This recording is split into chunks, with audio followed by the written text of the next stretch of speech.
Start. All right. We have a packed agenda today, so I'll just call this meeting to order. The Zoning Design Review Board, Tuesday, March 10th, 2020. And we'll proceed with roll call.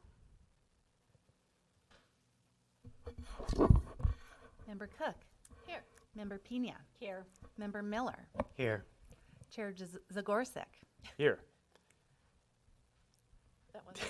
And Member Jordan And will be here. We are awaiting the arrival of Member Jordan. Yes, who was here and will return, Yes, we assume, because he left his phone. yes. So he probably isn't going anywhere at that time. Let it be known that roll call is complete. We will proceed with the Pledge of Allegiance. Pledge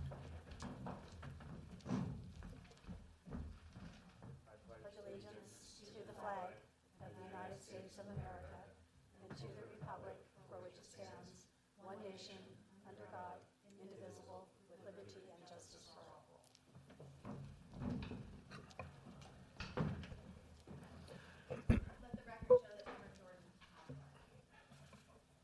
Welcome back. I proceed with a motion to adopt the agenda as it's written. Do I? So moved? Is there a second? Okay. Let it be known that the agenda is adopted as written. Next agenda item is public comment for items not on the agenda. If anybody would like to come forward and present an item not on the agenda, because we do have members of the public here. Okay. No public approaching for items on the agenda, so we'll proceed with the hearings.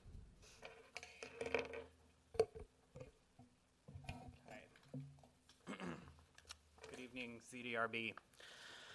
Tonight, the first item for your review is an application from 26 Forester Lane for landscaping and paving modifications. In the front of the residence, the applicant proposes to remove the current driveway and replace it with porcelain pavers in compacted sand. The front yard will also be regraded. Currently, most homes in this neighborhood have steeply sloping front yards. The applicant proposes raising the grade by 2 feet to reduce this slope and make the area more usable. Also proposed in the front yard is a 3-foot-tall light metal fence with spaced horizontal railings. These types of fences are commonly seen throughout the community. This fence will sit on top of the newly raised grade, and so this might contribute to an overall perception that the fence actually exceeds allowable heights.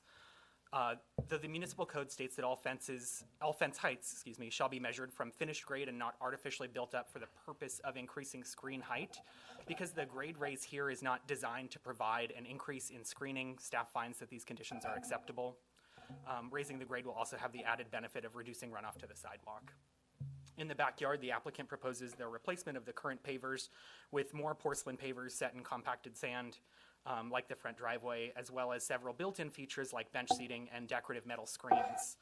No features proposed exceed the height of the back fence. In terms of vegetation and landscaping,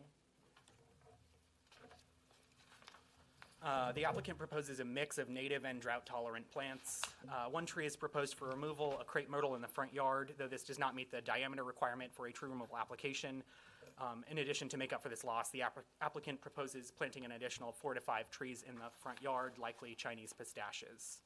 And so that is the extent of the staff report. So with that, I'll turn it over to discussion for you. Do you have the next slide, which actually shows the sketches? Because I think that's probably the view that is the most illustrative of the question. Okay. Does anyone have any questions from staff based on what we've heard so far? Yes. Is Forester considered a view corridor? Because it's very open all the It way is. down. Okay. Yes. Okay. Are there any restrictions on large trees being planted in view corridors? No, the restriction is on the height of structures in that area. Okay. Okay. That's all for me. So since we're looking at the rendering, just a clarification. So the leveling of the front yard, and then I guess with the retaining wall, with the fence on top, that's really what's being called into question. Is that correct? That's correct. Okay.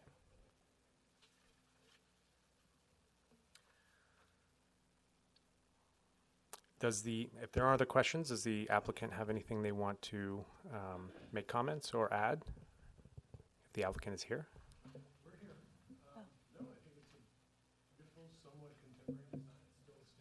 You may want to come forward and Say your name. please state your name just for the record. Sure. My name is Greg Wren, owner of Past the Gate Landscape Architecture and Construction Company. Thank you. So what we're doing is giving a little bit of a contemporary flair. The horizontal steel fence is more for keeping the dogs in. They got a couple little dogs, one's a runner. And it gives a little bit of a courtyard feel to it. We did like to level that out a little bit to give them a little bit more room on the landing. And also just a small strip of grass for the dogs. Okay. That's all we really Thank you. have. Sure.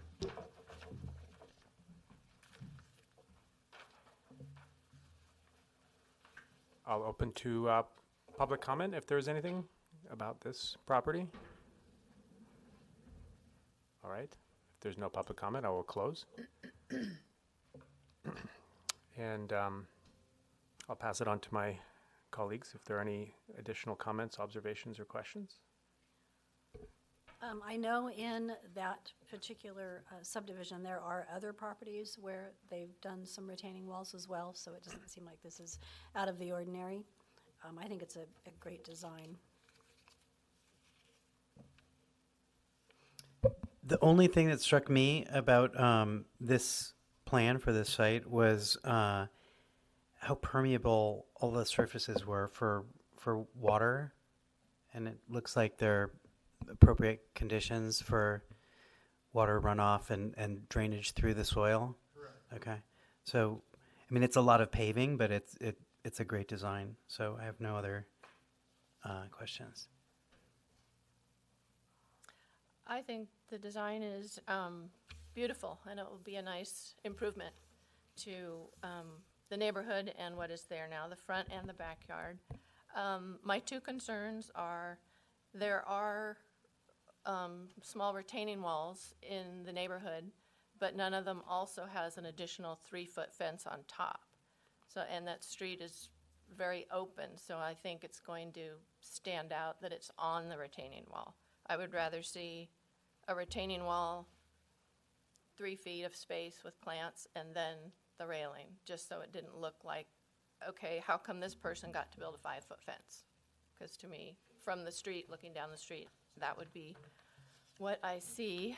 And the other thing was, if I'm reading the plans correctly, it looks like the trees all along the front and the sides are olive, an olive tree that grows to 25 to 30 feet tall and 25 to 30 feet wide. And so putting that in front of the retaining wall right on the street is going to be, it's really going to stick out, especially on that street. It's going to block the parking shoulder, and that's just a huge tree being planted right by the street. I don't know how their roots behave in such a small planting area, but that doesn't seem like a good idea. That's all. Yeah, you're welcome to. Sure. So this, if I can approach you, this may be a bit better rendering of what, you don't have all of these, collections. So these are very lightweight steel. Are these, this is called out as a olive tree?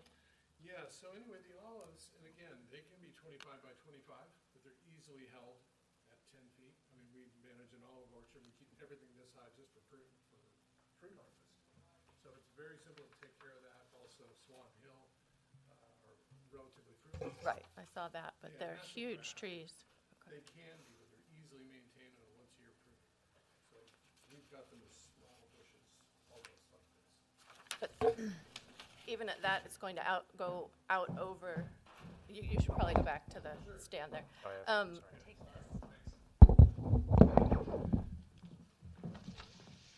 There's no guarantee it will be held to that size. Well, When you we're- plant such a big tree on the sidewalk, on the parking shoulder, to me, Right. that's overbearing. So what we still have is about actually, let's see how many feet here.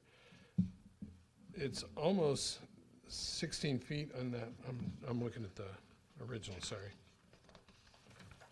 Yes, we've got about 8 feet in that parking strip to plant. In front? Yes. So the retaining wall is 8 feet back? It's approximately 8 feet back, yes. I'm looking at a reduced copy, and it's half size. It's showing a 1/2 inch, which would mean that it's 8 feet. Looks about right. Okay, I thought the retaining wall was a lot closer to the street. Okay. And plant selection can also be changed as well, but what we're looking for is something drought tolerant, something that's got a multi-trunk. Olives are quite common in the area. We're trying to stay within the theme of the whole area. So just to clarify, the edge of the property as it's rendered still has, is it an 8-foot It's about 8. wide parking strip before the street edge? Is that correct? Right. Okay. Right. And then you're saying 8 foot from the parking shoulder to the Yes. retaining wall? Right. But then the 3 foot fence is on top of the retaining wall? Yes, and it's about a 2-foot high retaining wall, the 3-foot fence. You know, we want something that technically it should be 3.5 feet for a railing. It's not required because of code. You know, it's not 30 inches above 30 inches. We want something that someone's going to be able to lean on and not feel like they're falling over. That's why we're not going any lower than that. And again, we're keeping it very light, thin bars, and in a kind of a bronze color, not a black. Something that's not going to stand out. When we got plant material in front of it, we want that just to kind of disappear. It's mainly for the dogs. Okay. I still have an issue with it being a 5-foot fence in the front, but I think the trees can probably be managed, given that this is 8 feet. So those are my questions, my concerns. In their favor, though, I would like to say the fence almost goes away visually. It's really hard to see versus if it were a solid fence, it's a visual barrier, but this thing's almost invisible. So it's really also a safety issue, and it's attractive, too. Yeah. So I think it's a nice combination. Thank you. You can't have a 2-foot retaining wall with nothing. That's just, it may be legal, but it's not smart. It's not smart. Yeah. That's right. There's no guarantee, though. Yes, I like the railing. There's no guarantee that it be left that way, though. They can make it solid. They can cover it with plants. And there are a lot of 2-foot retaining walls in that neighborhood. Okay. So, okay. Those are my comments. My comment is that I try and look at the project holistically, and clearly a lot of care went into the overall design using drainage materials, as Stephen mentioned, and then also drought-resistant plants. So obviously a lot of care went into it. Furthermore, given that as far as I'm aware, that at least staff hasn't said that there's any rule against leveling a property to a degree, then, you know, once you do that, then you have a potential small cliff on the property, so some degree of protection around that makes sense. So if that's the case, to me, it's a question of when the 3-foot guideline was put in place, did it account for this particular scenario? It probably didn't, or maybe it did, but correct me if I'm wrong. So in that instance, creating a barrier that minimizes the visual effect of the height seems like a good compromise. And then if there's future language that gets put into those height ordinances, then we would at least have a precedent about how the structure would need to be built to be both practical and safe. So I think that level of attention and detail is reflected here. Is there any final comment or observations before we move to a motion? Would anyone like to make a motion to proceed?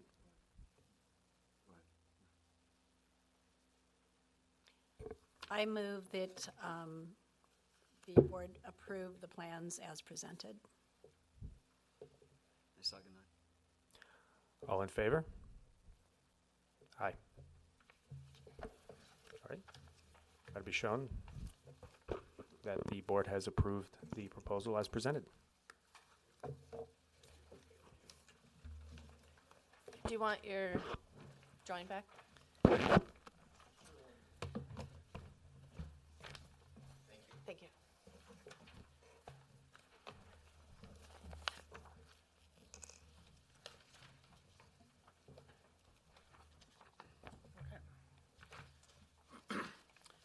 Next up is an application from Monte Cristi Panama Hats and Handwritten Wines at 6494 Washington Street. The applicant is proposing a master sign plan comprised of 2 general purpose signs and 1 parking sign. Any building that contains 2 or more businesses requires a master sign plan, and so this application is in response to that requirement. The 2 general purpose signs are the primary signs for the property. Thank you. They will each measure approximately 12 square feet and will be placed under the roof overhang at the north and south ends of the building facing the street. At the north end, the sign will read handwritten in individual brushed brass lettering on sandblasted hardwood. A tagline will read evocative wines - elevated vineyards. At the south end, the sign will read Monte Cristi Panama Hats in the same materials. Staff has identified one issue of concern with the proposed signage concerning pedestrian orientation and legibility. Given the proposed height of the signs and the depth of the overhang they will be placed under, the signs are more likely to catch the attention of drivers rather than pedestrians. One potential remedy for this could be a monument sign. Master sign plan properties are allowed 1 monument sign per business, and so staff recommends that the business consider additional eye-level monument signage near the building entrances. An appropriate option consistent with the intent for master sign plan properties but not explicitly allowed could be small wall-mounted signs near the entrance of approximately 2 square feet each, as the business has 6 square feet remaining in their sign allowance. The ZDRB's feedback is sought as to these options. Staff also believes that the tagline under handwritten may be illegible as proposed. Staff recommends that the tagline either be enlarged or removed entirely.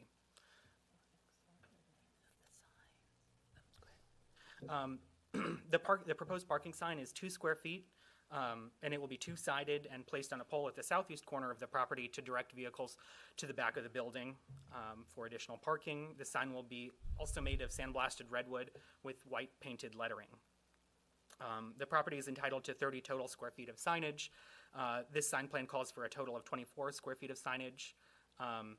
And those signs that I mentioned that would be less than 2 square feet don't count toward the allotted maximum. So this sign plan is in line with the municipal code.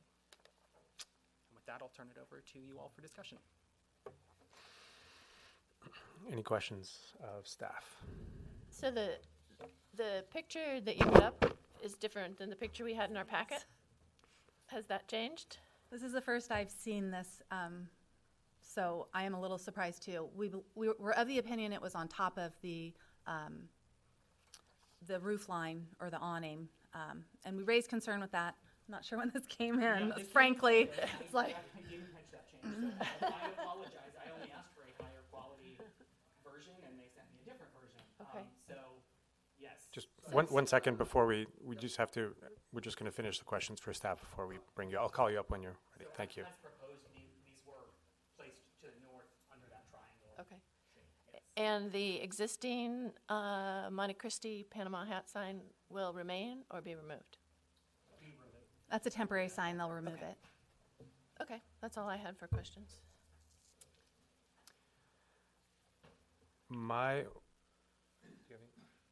So I just want to clarify. So the sign is above the awning, not below the awning as it is in this picture. It looks like they responded to staff's concern about it being on top of the awnings by lowering it. I'm not sure how this is going to be hung, so maybe the applicant could address that. Is it Okay. How is it affixed to that awning? Is it rigid? Is it with O-rings? We'll have to turn to the applicant on this one. Okay. Any other questions for staff before we hear from the applicant? Well, are we discussing that model that's on the We're waiting. presentation? We're discussing whatever we can without the further information until the applicant comes Any forward. questions of staff Yeah. specifically? And then, Other than that one. yeah.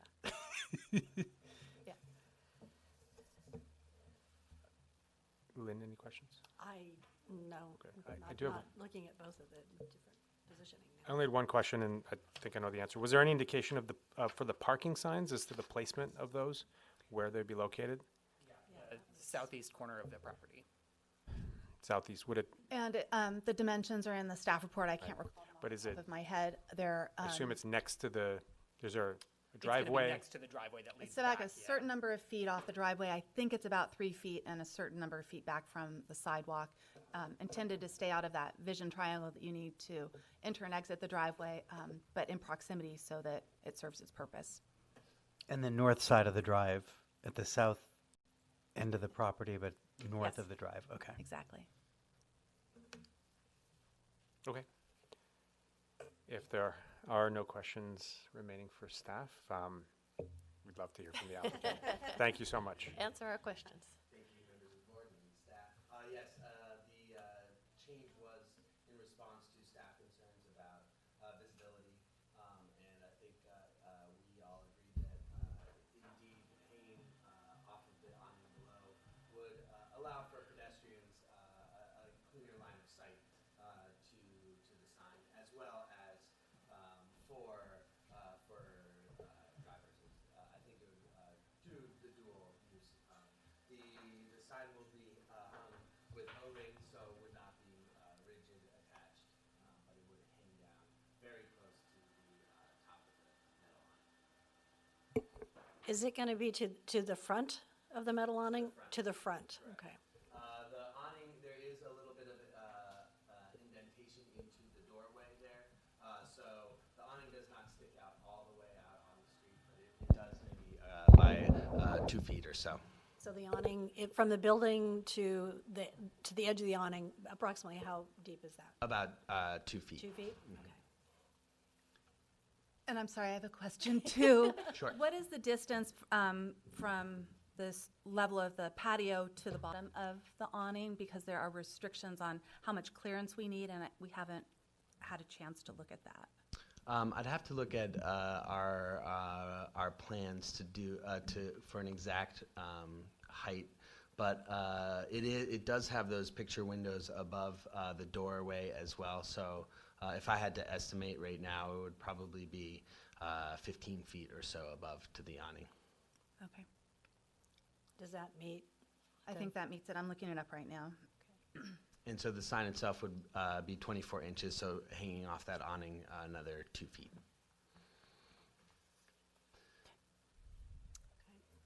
I think I think they're more readable that way, and especially the tagline is more readable. Since you're hanging the sign for handwritten over that door, are you going to change that to your entrance? No, which is kind of the one of the challenges with the multi-use space like this was our main entrance is in that middle building, just because of the way the flow goes. It would have been a kind of complete change in programming to move the front entrance. So that's where I think staff bringing up the idea of a monument sign to direct people really to our front entrance would be ideal. And where we left a little bit of room within our allowed square footage was to see where, how people are reacting to these signs and to see where we need to perhaps direct them more appropriately to the front entrance.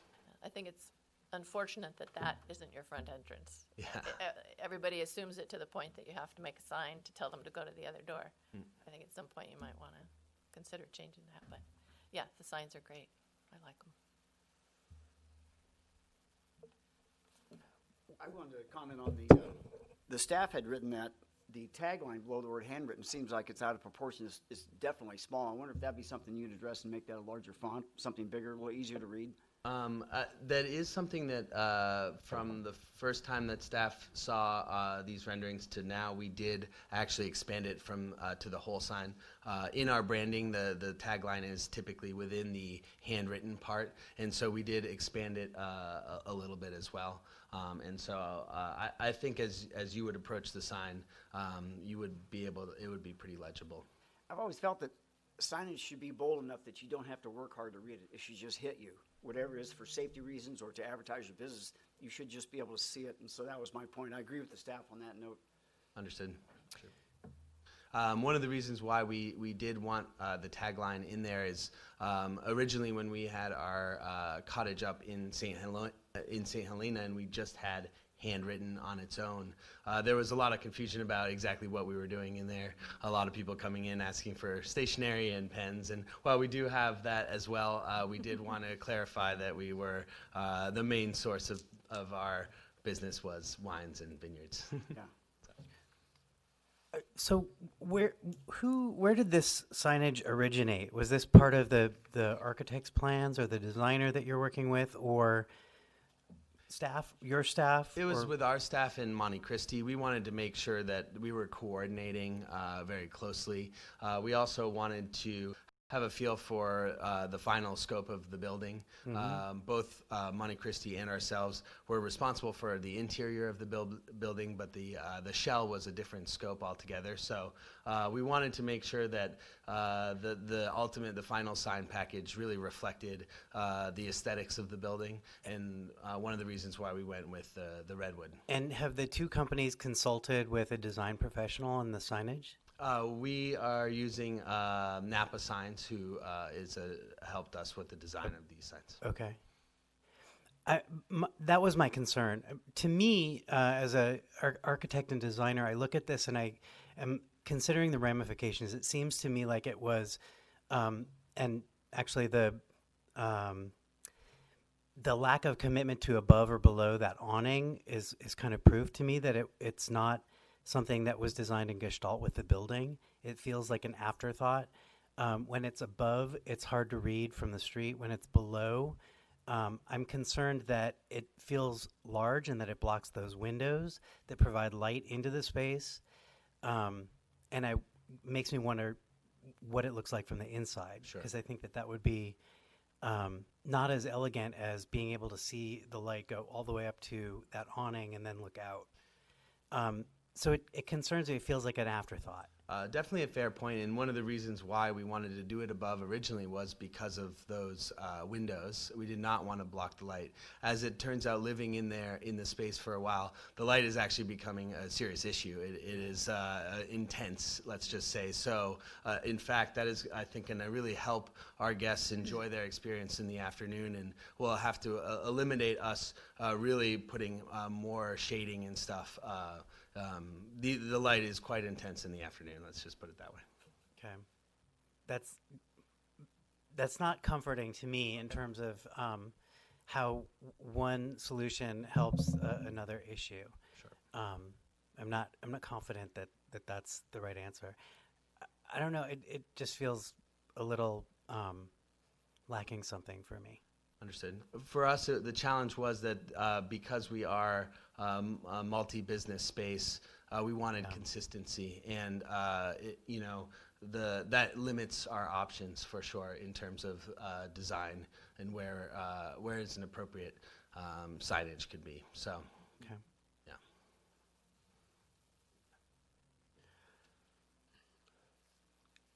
Just one quick comment. I want to thank Member Cook for reminding us about the entrances and the incongruity there, because when I think about signage and its purpose, one is identification and the other is wayfinding.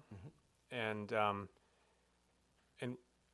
we're not here to discuss about ways we can change things or shoot them down. It's more about working through to create the best experience for the town and the people while helping create a better business space for you. And when I look at Monte Cristi and I see the sign come down, it aligns with the entrance, and it says this is not only the store, but the sign is very oriented above the door. This is the way in. When I see the sign move down for handwritten, it's doing the same thing. It's telling me that this is where I need to go. And I think that's just a potentially negative experience. It could reinforce this disparity that you have in terms of how the flow works with how the building was originally designed. So from my standpoint, when the sign was up top, it served to identify the building, but you really didn't get a sense of wayfinding. You'd have to look up. When the sign moves down, it creates another problem for the handwritten non-entrance. So there are suggestions in the report that tries to address the wayfinding, that says, okay, you need to label the buildings, but people need to know where to go, and we're not really seeing that right now. It looks like you've made some adjustments, but in real time. But I think we're still struggling with this dueling nature of the building and the purposes of the signage. And again, we're mainly just here to represent what we think is going to be a good experience, and hopefully this process is helpful in solving sort of the grand problem. So I don't know if that's something, did you consider, I guess, by moving it down, the idea of putting some monument signs, is that something that you're actively looking at, or? Definitely. In terms of finding out exactly, where to place them and what would be available as options for us.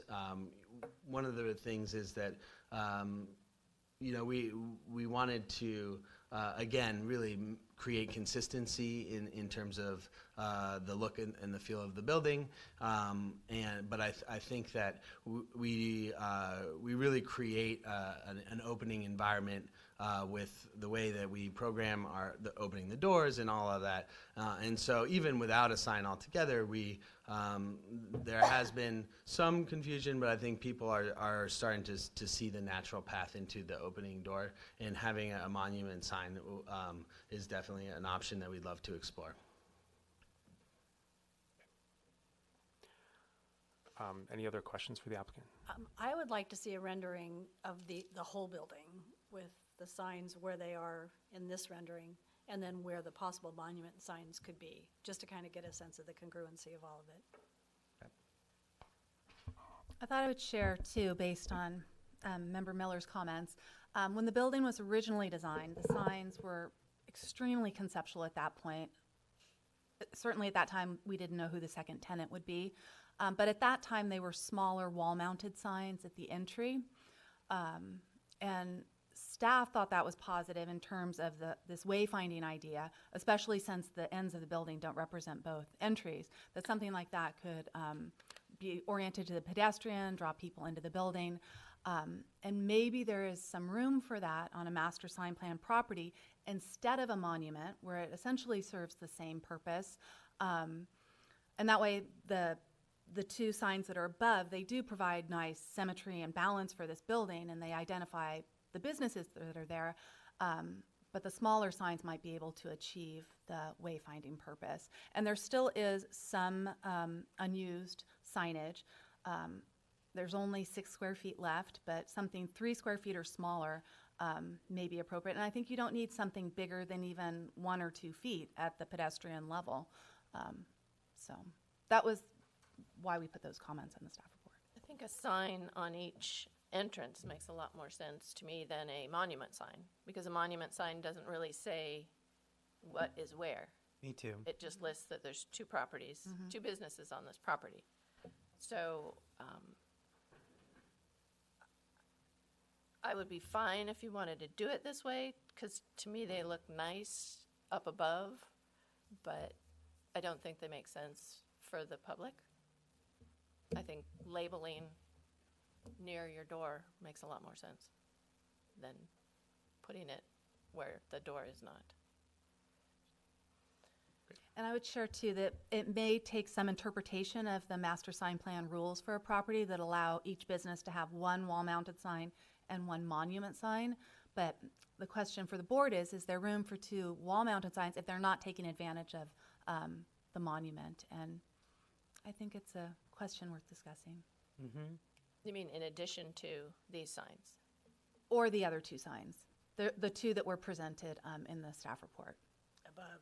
Yeah, I don't have a photo of that here to share with you. Oh, So I guess if I may, the balance that we try to strike is having that pedestrian level ease of sight, kind of line of sight sign, as well as the people driving by and being able to kind of from away see this is a property with 2 businesses that are different. So, striking that balance, we're definitely, of course, open to the possibility of having both, and that might really help with the wayfinding situation. Yeah. So. Okay. Any other? Okay. Thank you. Thank you very much.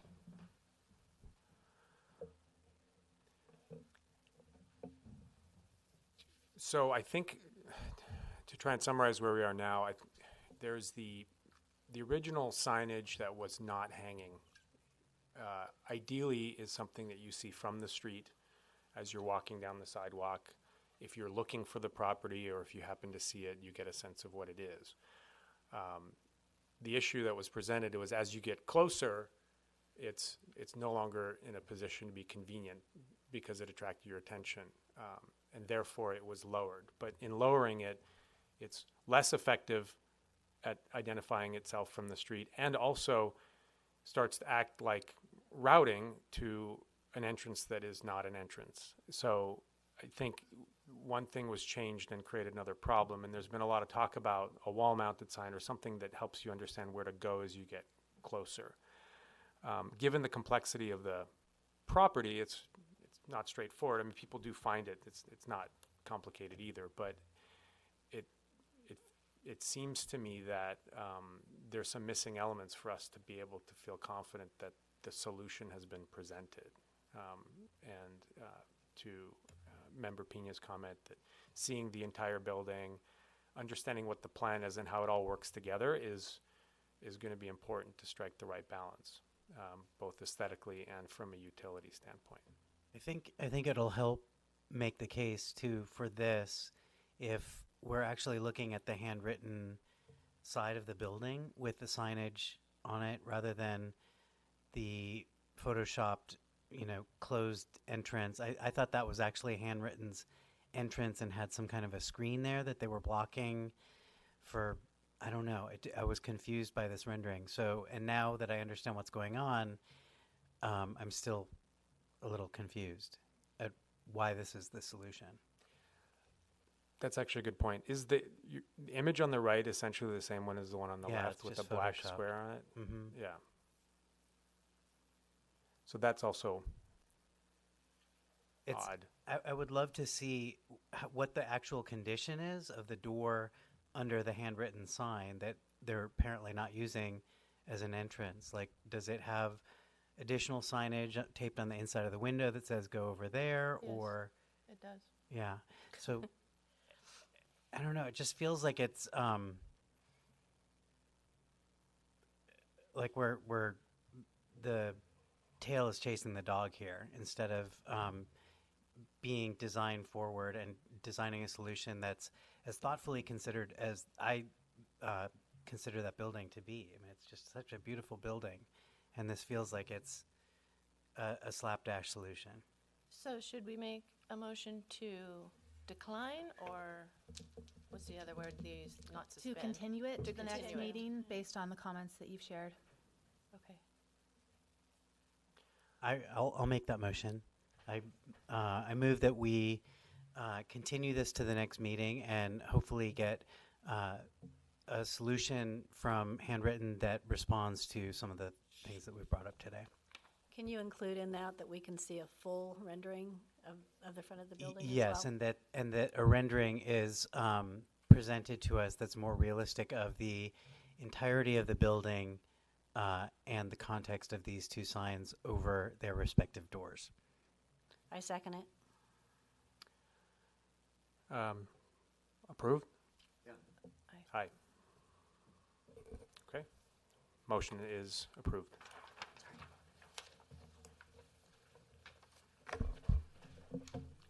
Right. So good evening. Tonight, we are excited to share with you a number of amendments to the zoning and design ordinances.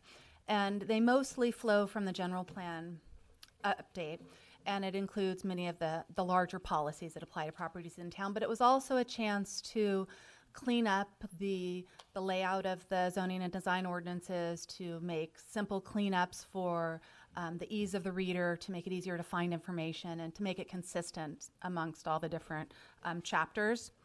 And so, as you know, the the general plan was adopted in May of last year, and that led to this update. And this effort has been overseen by the ZODO, which is the Zoning Ordinance and Design Ordinance Ad Hoc Committee that is comprised of Mayor Dunbar, Vice Mayor Dorman, and ZDRB members Cook and Miller. And that group met on 5 different occasions and provided feedback on the ordinances that you see before you. And so the first attachment is really the main revisions to the zoning and design ordinance. And I'm going to walk you through some of the different general plan changes that were made, and to which sections were modified, but I'm not going to call out all the sections or all the chapters, but if you're interested, it's noted in the staff report, and it can be referred to for information. So two of the big elements of the general plan relate to the west side of Washington Street, generally from Humboldt to Mulberry, and then on the west side of Highway 29 from Humboldt to California.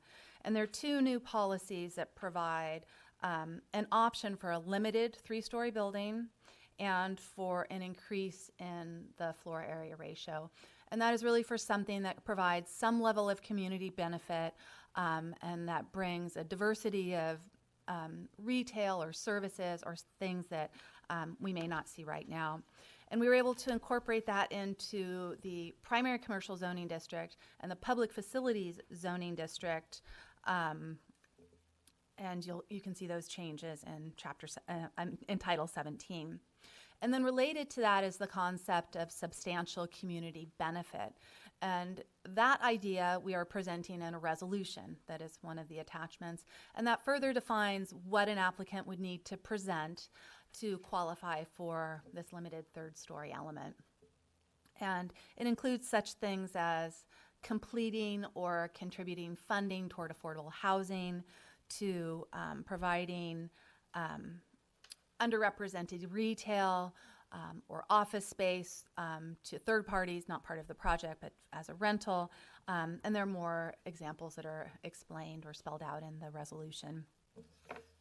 Some of the other changes relate to building massing, and the new policy or program requires that massing techniques be incorporated because of this potential 3rd story to really mitigate its appearance.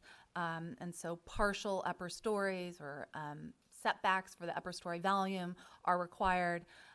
It speaks to maintaining viewed corridors and ensuring it's compatible with other buildings. So we've been able to include this as new concepts in a new chapter, 18.40, that includes building scale and massing as the design standards. It further elaborates on them where it isn't really presently spelled out.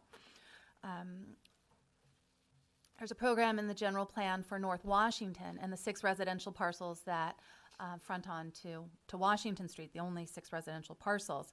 And the general plan envisions creating a mixed-use overlay. And so we've created a new mixed-use overlay as Chapter 1782 to explain what could or couldn't be done there. It essentially requires a live-work element, and so certain types of commercial uses may be incorporated, but it requires maintaining the residential component, and this could be achieved within the existing residential buildings as modified, or in new buildings that are designed according to the Old Town historic aesthetic.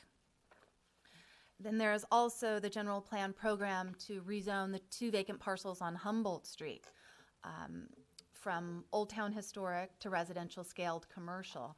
And it requires that those 2 lots be merged, and that they provide at least 2 second-floor residential units, and it puts some level of restriction on the type of uses that could be there. There can't be a full-service restaurant or a cannabis business or a wine tasting room, but otherwise it could be developed with commercial uses, and that's now been incorporated into the existing chapter on residential scaled commercial zoning. Then we've looked at the general plan policies on the intensity of commercial uses, which allow a higher intensity on the west side of the street than the west side, that call out the importance of small town character, that maintain Washington Street as a viable, vibrant, and attractive central Washington business district, that seek to limit parking on the frontage of Washington and instead push the parking toward the rear, to call out policies to maximize the amount of on-site parking, and then for this idea of balance between the needs of visitor-type businesses and residents. And all of these things were incorporated into new design standards that is identified as 1840, as well as the relevant sections of the primary commercial and residential scaled commercial districts. And then we were also able to look at topics and take a deeper dive into them as part of this update.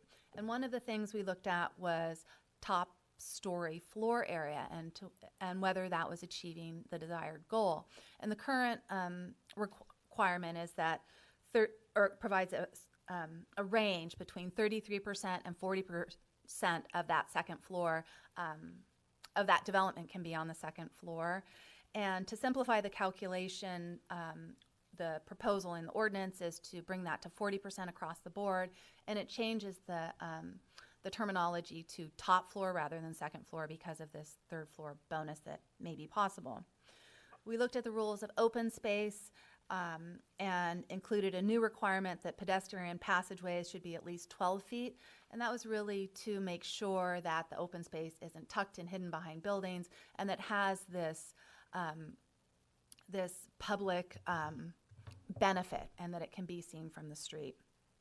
We explored the top of rooftop uses, which is silent in the existing ordinance, and also that of height exceptions, and we've proposed a new chapter 18.46. And we address things like architectural features, vents, mechanical equipment, things that you see on roofs, and we've provided that those need to be within the maximum height limit of the district. That wasn't addressed earlier in the code. And then we've provided, we've addressed rooftop uses.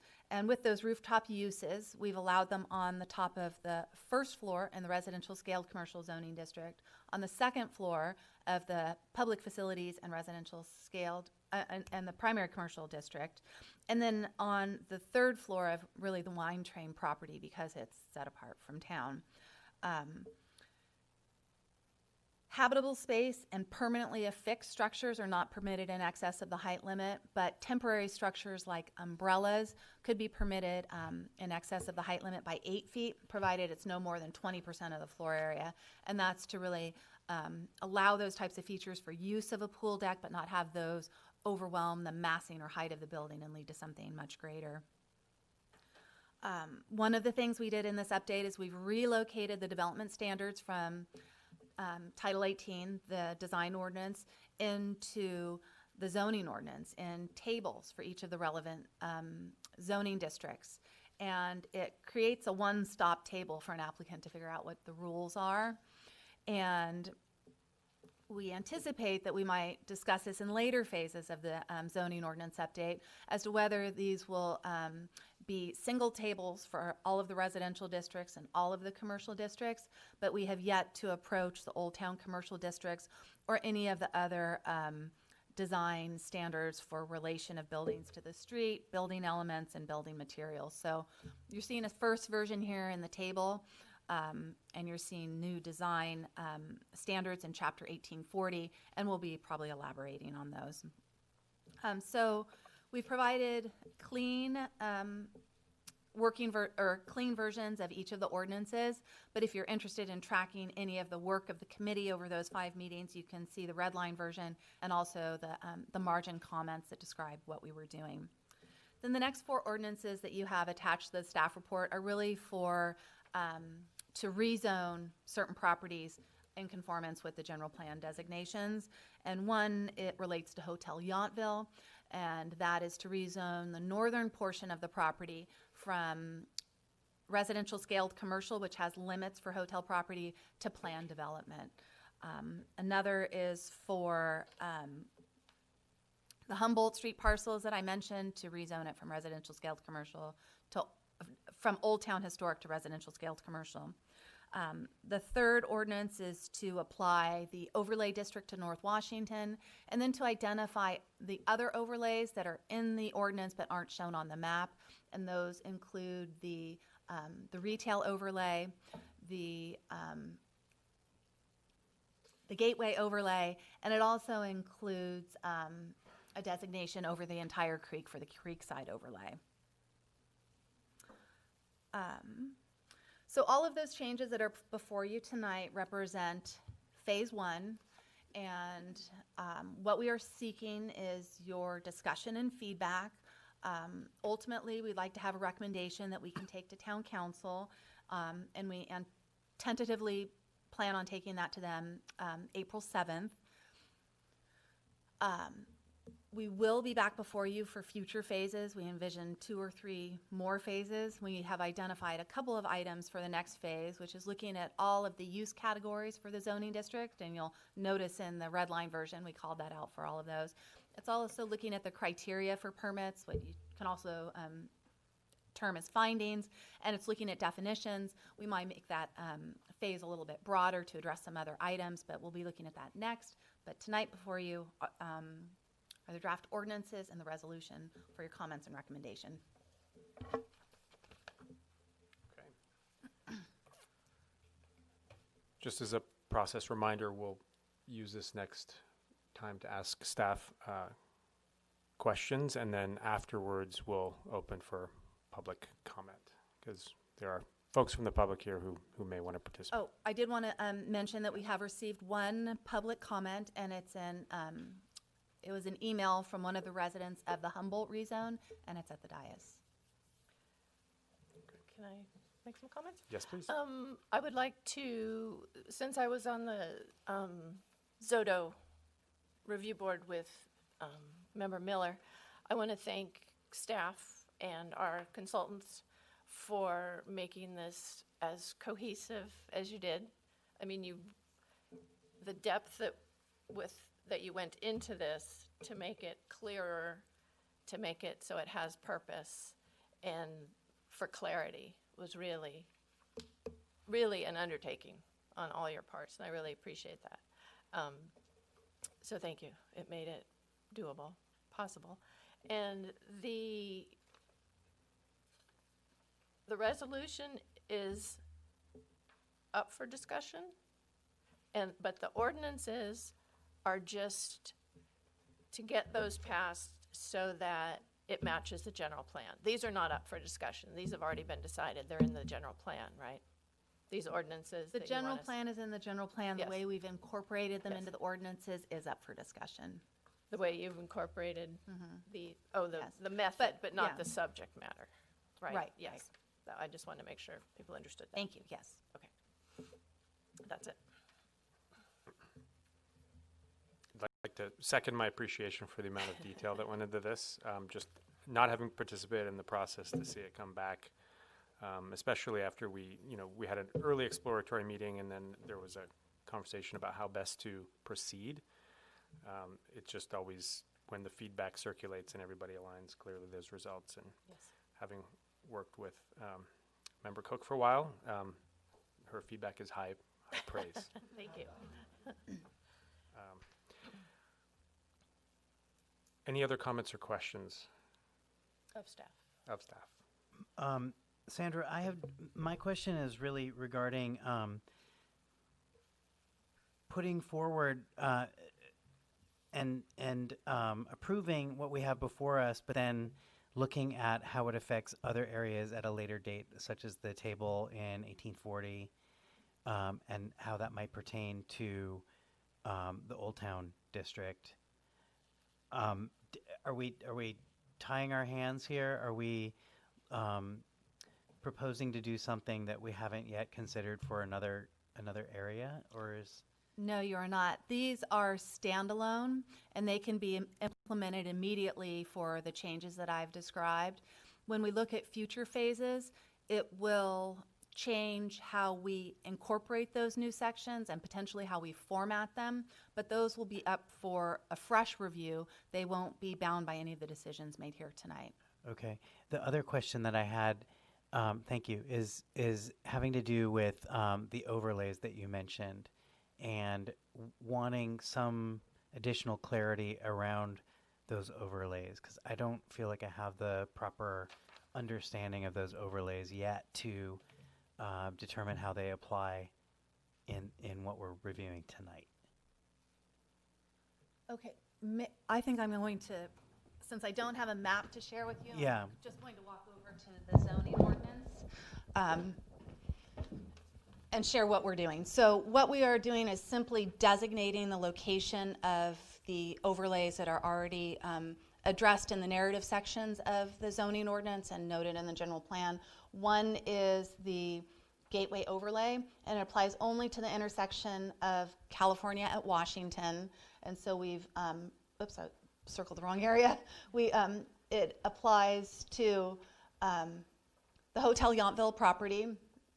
And then we've pulled in these, really the open space parcels for the purpose of calling attention to the fact that they have special design standards should those ever develop with something, although they are really presently developed with what they are, and one is a park and one is a public facilities area and the other is a vineyard. So that's what we have there. The retail overlay is clearly defined by location, and I'd have to look at the map, but it's really just this area. And in this area, retail uses are the preferred options for ground floor facing uses. Offices should be above or behind, as should residential units, and lodging is really restricted to the west side of the street. We simply drew a box around the 6 parcels and now qualify for the overlay district. They were identified by parcel and address and parcel in the general plan. And then we put a 70-foot wide shadow over the creek, because the creekside overlay extends 35 feet from center line. And so we just wanted to create a clear depiction of what they are on the zoning map, because you can look at it and you don't really understand. The retail overlay is shown here in a box. We're just completing that. So that's what we've done. And the definitions in those overlays are not being considered. It's just the locations of them. Right, they're not changed. Okay. The locations aren't changing, they're just being shown on the map. Okay.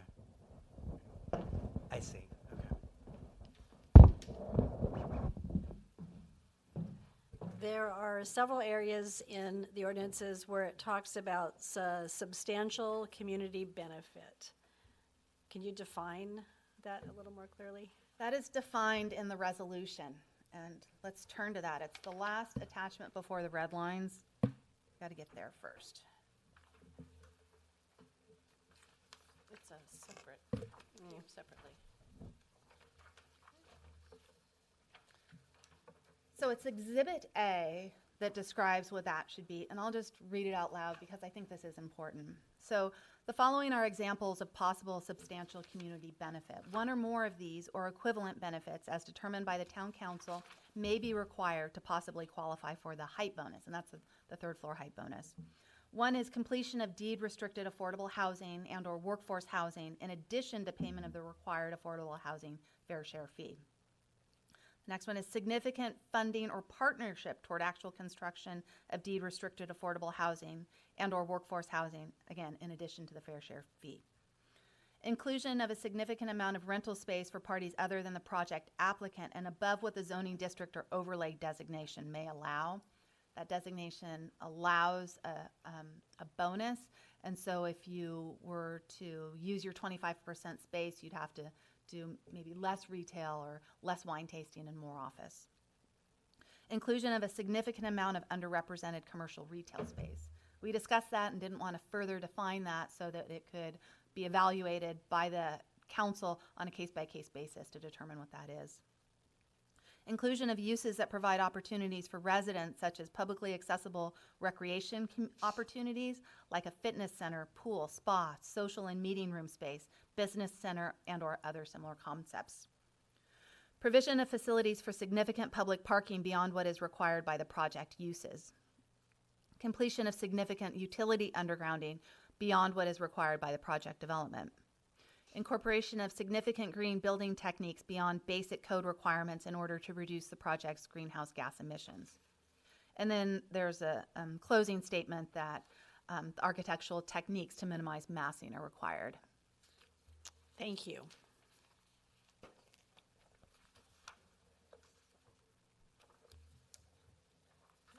Michael, any questions?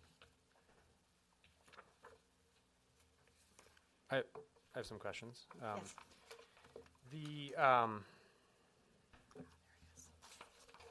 In terms of the third floor use, does this, and maybe I missed it, does the document specify what the actual use of the third floor would be?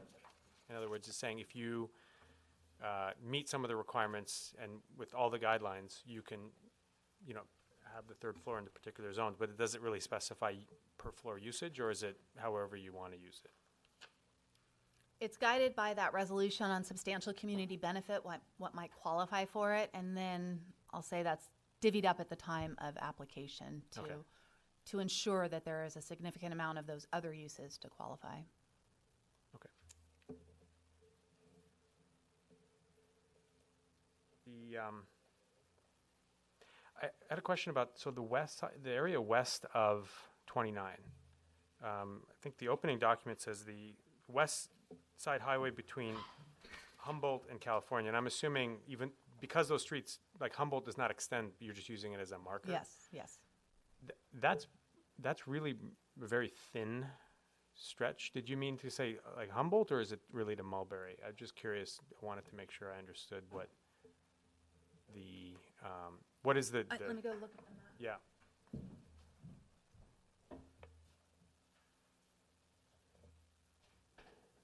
Oh, we called it out between Humboldt and California.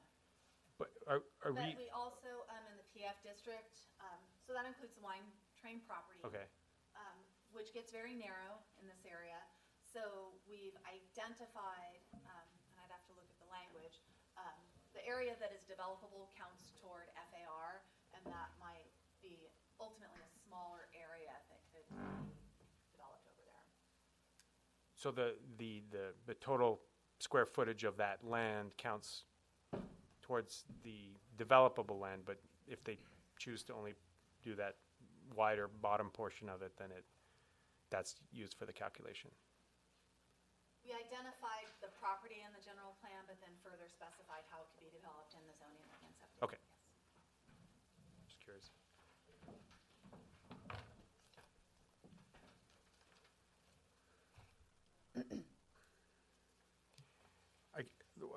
One question I had in terms of the community benefit. I mean, that just more of philosophical, that this is the benefit today. So I guess when in defining these community benefits, I mean, what is the say the revision process in the future, just more hypothetically? Well, that's one of the reasons we put it in a resolution so that it can be changed from the council from time to time. It's easier to present a new resolution than to amend the zoning ordinance. So it provides greater flexibility than incorporating those provisions into the ordinance itself. And in the section that talks about the prohibited uses, there is the categories of what requires a use permit and what's prohibited. Is that the existing list, or was that modified? That's existing, except for maybe a cleanup here and there. And that will be something that we look at in the next phase. Okay.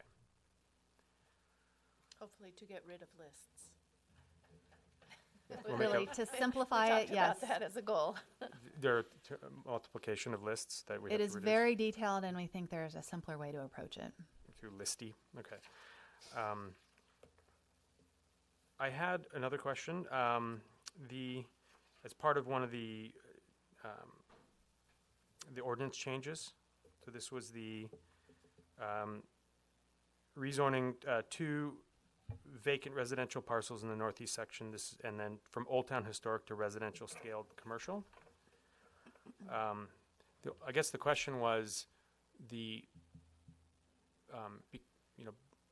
is there any thought to maintaining the qualities of Old Town Historic even despite it being residential scaled commercial? I guess I didn't know if there was any language that carried over from the fact that it was adjacent to a block that is Old Town Historic or not.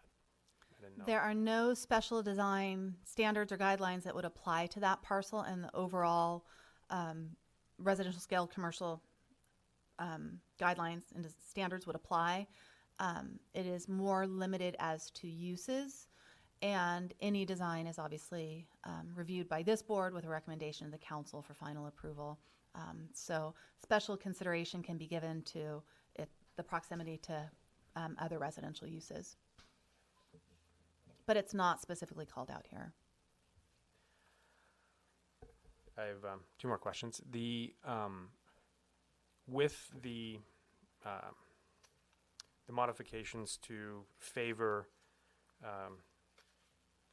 additional residential units on a third floor or even a low-income residential, does that change the ordinances factor into the housing element allocations in terms of how it's calculated? No, because those numbers are something that comes to the town through the allocation process, through working with ABAG and MTC. Those numbers don't change. And we're in a current housing cycle that continues through 2022, so no. Okay. But it may make it so that we were able to achieve one of the low or very low that we're having some trouble achieving if this were possible, that they could be developed. So Yeah. it doesn't change the number we have, but it may make it easier to achieve those. Okay, I was curious. And my last question, because I wasn't there, what amongst this was maybe the most debated, or decisions or recommendations that you felt were maybe less straightforward, just for the benefit of visibility? Is that a fair question? Are you looking to your fellow board members? Anyone who's involved, mainly just because, I mean, it's one thing to look at the document, it's another thing to at least experience the process. I'd say the rooftop uses, because that Yes. was a brand-new subject that was not covered before. So I felt we went through that pretty extensively. And then probably making the substantial community benefits Okay. clear. So that there was a reason to be okay with the third story in certain areas for a benefit to the community. What do you think? I think I'm just trying to recall the meetings. I think it was those two issues, and the public benefit of the property that is commonly referred to as the wine train property, but also is designated as public use for the ability to ride the train if that were ever to come to pass. I guess that brings up No pun another intended. item of discussion is the Public Facilities District in general, because it applies to such different parcels. Right. And we wanted to be very careful that we weren't opening a can of worms to allow development where we didn't want it, and it was very specific. So that's why we identify it by parcel and have treated it the way we did. Sandra, in terms of the one, well, I guess we're not at public comment yet. Is that correct? Correct. I was going to ask a question about the email that we received. I'm happy to answer that. Okay. What's your question? I'm having a hard time understanding what exactly this person is saying. Do you understand this email? I think there is a concern that this is spot zoning, but I would not call this spot zoning because it's the extension of an existing district and it doesn't stand off on its own, separated by itself. And it's already been decided on the general plan. Yes. So what I took as the meaning of the letter is that staff and the board does their job when the property development comes to us, being concerned for the neighbors. Okay. That was kind of how I took it, yeah. given that it was already a done Definitely, yes. change. Okay.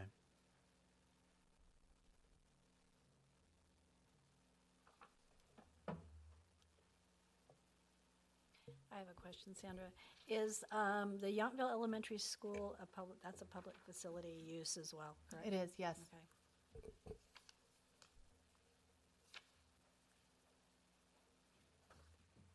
Okay. If there are no other questions for staff at this time, I will open for public comment. If anyone has any public comment, please come forward to the microphone and state your name and address for the benefit. Thank you. Good evening. I'm Rob Palmer. My address is 1981 Mount.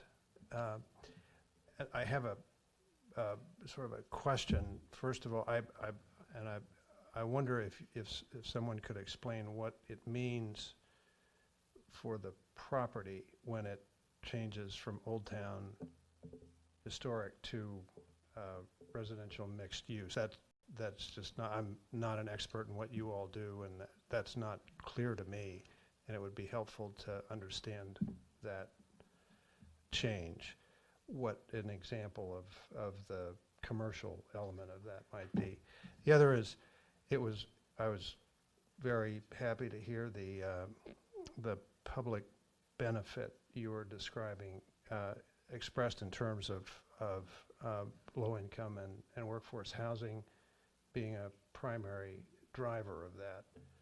From my standpoint, my wife's standpoint, that is an urgent need, of course, and I would, from my standpoint, urge that as a primary motivator when someone asks for a third floor option.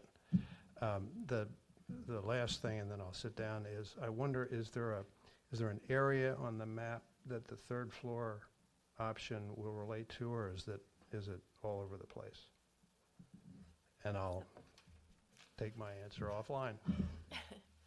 That's probably your, Yes, so I'll answer those questions. So there are different zoning districts that apply throughout town, and each district allows a different use. We have maybe 4 or 5 residential districts and 4 or 5 commercial districts. And so for the 2 vacant parcels on Humboldt, it's changing it from a residential designation to a commercial designation, which means that the types of uses it could develop are substantially different from what they could do now. They could build a house with a second dwelling, and it's pretty much limited to that now, whereas now it could be a source of a commercial project. Does that answer your question? Like a restaurant or a store then? Certain uses for that property are prohibited. It can't be a new sit-down restaurant, it can't be a cannabis business, and it can't be a wine bar or a wine tasting room. But otherwise, it could be some type of commercial use. We know that the applicant has told us they're interested in doing a pharmacy, maybe with a soda fountain, so that's what we've heard. We don't ultimately know what they'll choose to do. And then when it comes to where the 3-story, Yeah, so just to clarify, that parcel is only maximum 2-story with the height limit, is that correct? That's Okay. 2 stories. So then the 3-story height bonus applies really to this red parcel. So from Humboldt to Mulberry, from here up. And that's the most densely developed, estate Yountville property. And so there might be somewhere where they could tuck it behind in a rear parking lot or something, develop 3-story. It also, though, applies to the wine train parcel. And that was included because of the grade of the highway and the way it rises up, and that a 3-story might be more shielded there, and it's separated from town where a lower height limit isn't as necessary. Thank you very much.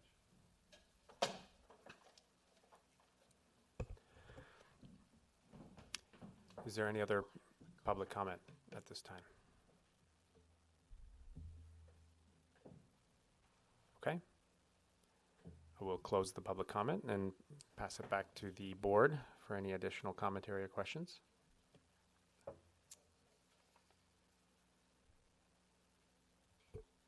Yes, I have a question about a little more definition on public services provided by private operators. If you could maybe give a couple of examples of those. I think that was part of the public facility use. That would be maybe a nonprofit operating a museum, a train station, developing a depot, something of that nature. Okay, and does the council have the final word on that, the final say on that? Oh, yes, yes. Oh, well, in terms of the ordinance, yes, and ensuring whether it's part of it. But Right. then as part of a potential development application, the language provides that it gives them discretion to approve or disapprove if they see it fits that that need or not, or that use. Okay, all right. Yeah, I was thinking more about the Yes property than Yes. the wine train. Actually, on a related note, I hadn't made a note of this and forgot to mention it. In the substantial community benefit list, The one that caught my eye that I wasn't sure how to interpret was number 6, which was provision of facilities for significant public parking beyond what is required by the project uses. What was the thought process behind that, just out of curiosity? I mean, If they were to provide an area of public parking, rather than just to meet the needs of the business, because of the parking situation in town. shortage. Shortage. Yeah, but that wouldn't. Well, no, it's not a shortage, but it's limited, the situation, sorry. That's better. The shortage, that's fine. Misplaced parking, yeah. But would that actually, would that mean that you could put a 3-story parking structure? Is that fit the, I'm just curious if that's, or is it part of the overall development? It's a component of the overall development. Okay. And I think they would have to make an argument that it was worthy of it being considered a substantial community benefit. So And that's, a standalone parking lot is not an allowed or permitted use in those districts. got it. Another random question, I'm going into a lot of detail here, but the idea of outdoor space, it's a bit of a gray area between sort of, say, balconies and terraces. And so if you have an open space, I was just curious if that came up in the whole rooftop. And because I'm assuming if you have a 3-story height limit, then you could still, under certain circumstances, leverage the rooftop of that 3rd story. Is that, or there's only the first 2 floors? Just Only clarifying. in that one area, right? And if you had earned yourself the 3rd story bonus.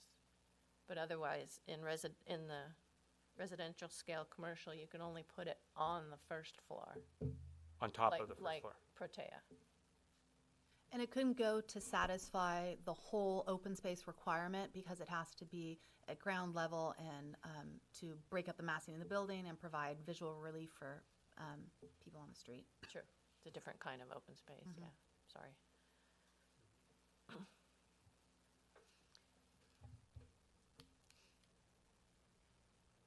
Are there any other questions? Okay. As we wrap this up, do we require a motion to move forward, or is it more just a procedural acknowledgement? Yes, so we've provided individual ordinances in case there wasn't a unanimous recommendation of approval to move forward. But if you accept all 5 or 6 ordinances in the resolution before you and the zoning map, you could make a overall recommendation to recommend all to the town council for approval, or do it individually through a formal motion. I would like to know what those of you that weren't on the Zoto Review Board feel about what's been done. Are you comfortable with it? Do you feel you've had enough time to review it?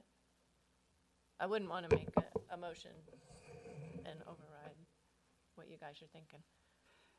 Actually, I regret seeing the commercial district expanded at all. I wish that we would intensify the use within the existing commercial districts and not expand it to areas that had not traditionally been used for commercial uses. So we have, 5, 6, 7, 8 lots now that are going to go from Old Town residential to some form of commercial use, either through the overlay or the RSC district. I regret that. I wish that the existing residential would be left alone because it's a very comfortable buffer between the north and south commercial. I don't think that our town really needs an expansion of commercial uses. You know, really, if you look up and down Washington Street, there's a tremendous amount of parcel that are already zoned for commercial use to some degree. And we have this little bitty buffer on Washington Street on the east side. I really think it would be more appropriate for the town to leave it alone. That's my opinion. Intensify the areas that are already commercial, but don't expand the envelope of commercial.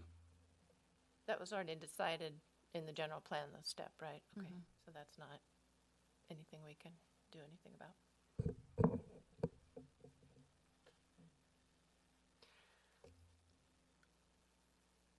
The, just so I'm 100% clear, 6462 Washington which is residential scale to commercial to planned development.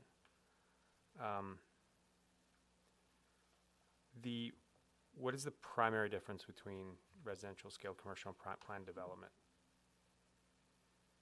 Lodging uses are not permitted in the residential scale commercial zoning district, and that is Hotel Yountville. So that was a source of concern when the property sold to its current owner. They came before the council requesting a development agreement to legalize what was on the parcel, and part of that was a general plan designation to change the zoning. And this follows several years later where Okay. we're catching up with it. Okay, so this is just retroactively, okay. I think it would be helpful to go one by one and do that kind of synopsis that you just did for this first one, because I think it just makes it very clear that what we're approving is correcting an issue that is years old that authorizes the rezoning of a property that's already being used in the way that we're.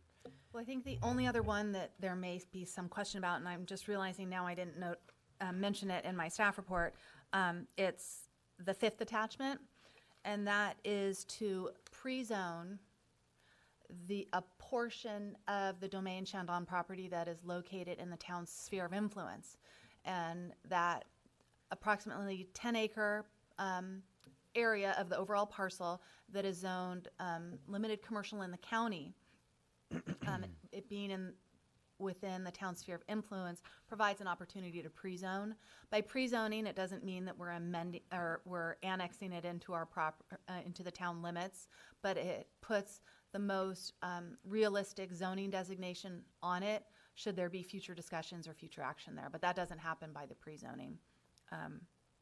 The others we've discussed as part of the general plan update process, and we've just noted the Hotel Yountville cleanup. Do we get a tax benefit from doing a pre-zoning act on that property? No, No. it's still in the county. Okay. Is that the portion of it where the access is off of Chandon Domain Road? It's toward the end. Let me show you the, I'm going to hold up the zoning ordinance that's in your packet. Got it. Yeah. And it's this square right here that isn't on this map over here. And it wasn't until recently, I think 2017 or 2018, brought into the town sphere of influence. And that was when LAFCO conducted the municipal service review and sphere of influence update. Thank you. One other question before we proceed to motions. Will there be a final separate review of the design standards as a standalone, or is that inclusive of this process? I'm sorry, repeat that? Will there be a separate review of the final design standards and guidelines document, or is that included? Well, in our these? goal is to incorporate that into the zoning ordinance, and you see the first step tonight where we bring the tables into Title 17. There's a lot more work to do, so it will come before you, yes.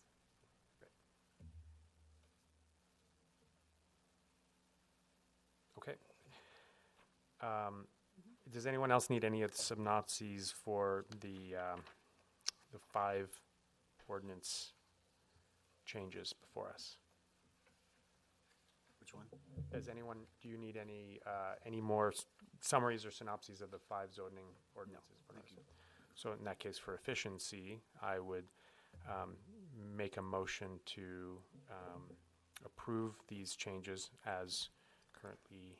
Let's Proceed. recommend to the town Recommend. council to approve these changes. I mean, I'm not deciding for the future of Yountville in perpetuity, despite sitting here and feeling all official. Yes, yes. Make a motion to recommend that we proceed to the next step for town council. Is there a second? I'll second it. All in favor? Aye. Aye. Opposed? 1. Motion is granted.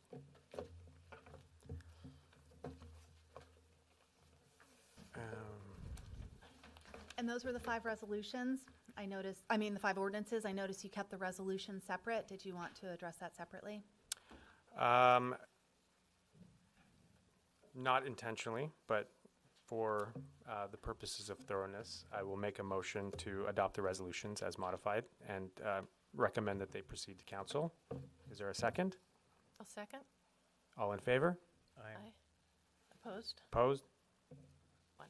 Okay.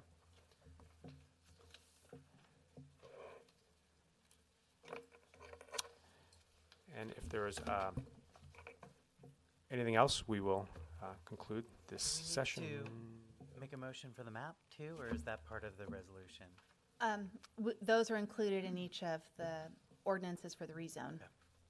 We'll have separate exhibits when we move to the town council. Okay. Okay. All right. All right, thank you. Thank you. Anything else? We're adjourned. We are adjourned. Okay.